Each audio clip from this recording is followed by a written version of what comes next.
Hello, folks, and welcome to a special edition, episode 72, year 2 of Japan's Money Numbers for the week of July 24th to July 30th, 2017, in which we will discuss the huge Dragon Quest 11 numbers for both the PlayStation 4 and the 3DS. Actually, the 2DS, which sold a lot more. And we will discuss this in the context of where everything is headed, pretty much. A lot of the people have stated that when it comes to this particular game, that if the game didn't sell well, that there were going to be massive changes in the way they see the video game industry in Japan. Well, everybody needs to count the lucky stars, especially Nintendo and Sony, because both Noir and Blanc succeeded with their new consoles and a lot more than that. First off, I want to get to the top 5 of this week, of the last week that passed. Both the Dragon Quest 11 Echoes of an Elusive Age games from Square Inc. This is from the Inc. side of Square, of the company, which Dragon Quest is a part of. It sold 1.1 million between the last 3 days. Well, they're going to say the last 2 days. It might have sold more. And the PlayStation 4 version of this same game sold nearly 1 million. They were only off by 44,000 copies from 1 million per. Splatoon was in third with 105,000. Lation's Mystery Journey, Catriel, and the Millionaire's Conspiracy sold an additional 25,000 copies, making it overall lifetime to 95,000. Mario Kart 8 Deluxe was 13,000. They're at 600,000. Now we get to the new games here. Kenta Bacha Otome Mahani of Absolute Perfection, which is done by Spike Chunsoft, which is the makers of the Fire Pro Wrestling games. They only sold 6,000 copies.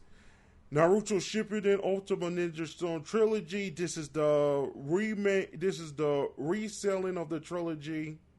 I believe this is the bundle. 56,626. Call of Duty Modern Warfare Remastered. This is just the remastered version of the 4th game, I believe. It only sold 44,879 copies. Wagmana High Spec Limited Edition included by IMA 3,062. The Fruit of Griselia side episode from Prototype 3,052. And Hiro no Kira Onmoni o no Kikyo from Idea Factory sold 2,914. So this is the top 5 plus the new games that we do on Japan's Money Numbers. On the next slide, we explain that this is the biggest sales for Dragon Quest since Dragon Quest 9. This was the DS only version, and the biggest sales for the franchise on the console since Dragon Quest 6. I mean to say that on the PlayStation 1, it was Dragon Quest 6. Not since Dragon Quest 8, it won on the PlayStation 2, but the largest one overall was Dragon Quest 6. Just to let you guys know. PlayStation 4 version is the biggest selling game in Japan for the console. It's only missing the million mark by 50,000 copies. I just said it was 44,000 copies, so give or take. It is believed that it's over that mark to 1.2 because Media Create, which we use for the Japan's money numbers, does not count the digital sales. Note that only 4 days were counted as of this taping, and the sales may have been much larger for the PS4. The 2DS version of the game was no slouch, selling 1,000,001. In a bigger shock, the Switch on the hardware sold 89,000 copies during the week. People who could finally get the console did, as well as Splatoon, while down sales sold well. It isn't the biggest day in memory for Japan's money numbers, but Sony and Nintendo can count their blessings. Japan will always come out for Dragon Quest and the Three Kings of the Medium, one of which is still having a cultural cachet in both the West and home, which is Akira Toriyama with Dragon Ball Super. The big question, will the West finally accept Dragon Quest? A lot has been stated that this may have been Hori, the writer's finest hour, and with Game of Thrones ending, the huge success of Nier, Persona, and the like, Dragon Quest might finally get the time and mind share. And we go for over the decades of Dragon Quest. Now, you have to realize for the first 3, 4 or so games for the Famicom, as you know, as the Nintendo Entertainment System back in the West, most of the games were limited to 300,000 copies in the first week. So for the first few parts, this is lifetime. And for the rest, it's also lifetime, but the first weeks were very huge.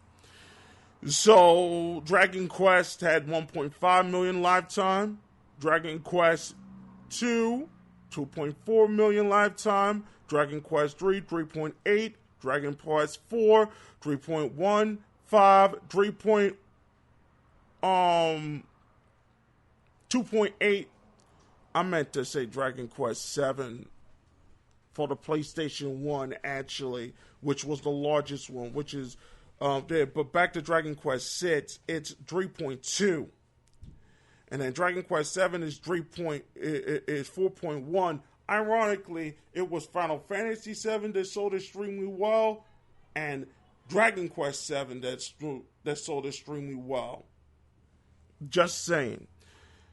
Dragon Quest 8, which was for the PlayStation 4, sold 3.6. Dragon Quest 9 for 4.15. Dragon Quest X, which is the online version for the Wii, was around 630K.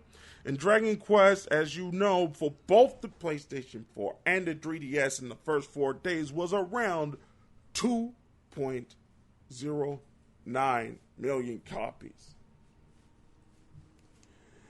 On the hardware side of the equation, the new 2DS LL, which is 1,193. Last week it was at 17,000. The Switch sold 89,304. The PlayStation 4 version, now both versions sold about 93,000. But the PlayStation 4 version, which is just the Slim, which is 82,368. New DS3 L, 26,587. PlayStation 4 Pro, 10,988. PlayStation Vita 4,967. 2DS, 3,680. 3DS, that's the new 3DS, 1,370. Wii U, 142. PlayStation 3, 121. Xbox One, 194. Some interesting news that come out from this. The PlayStation Pro, the PlayStation version, the PlayStation 4 sold more, just to show you how far behind the Xbox One is in Japan. and mostly the rest of the world, just to be fair. The PlayStation 4 sold more in that 1 week, both pro and regular versions of its console in that 4-day period than anything that the Xbox have sold all throughout the year as of this day and may never catch up. A lot of people have said that worldwide there's going to have to make a lot of sales to catch up, and the way you do it through Japan, it's not looking too good. That's just saying. I thank you for listening and watching this episode of Japan's Money Numbers. We'll be back with a brand new episode, non-speaking for Japan's Money Numbers. A brand new episode of Soundside will be coming next week, which we have a lot of things to discuss, especially the YouTube things that are going down and all this other nonsense, and a lot of things that people have been talking about, the console wars and all of it, but I may have a different perspective about what is really going on. Of course, we're going to do Dark Timeline Chronicles on the Garou Gothic side. It's going to be ready this week. So thank you for listening to this special edition of Japan's Money Numbers. We will see you guys next week for Soundsight with my voice, and next week with the rest of it for Japan's Money Numbers. Until then, this is Nova from Last Station District 4. We'll see you guys really soon. Also on the streaming side on YouTube as well. Until then, we'll see you guys later.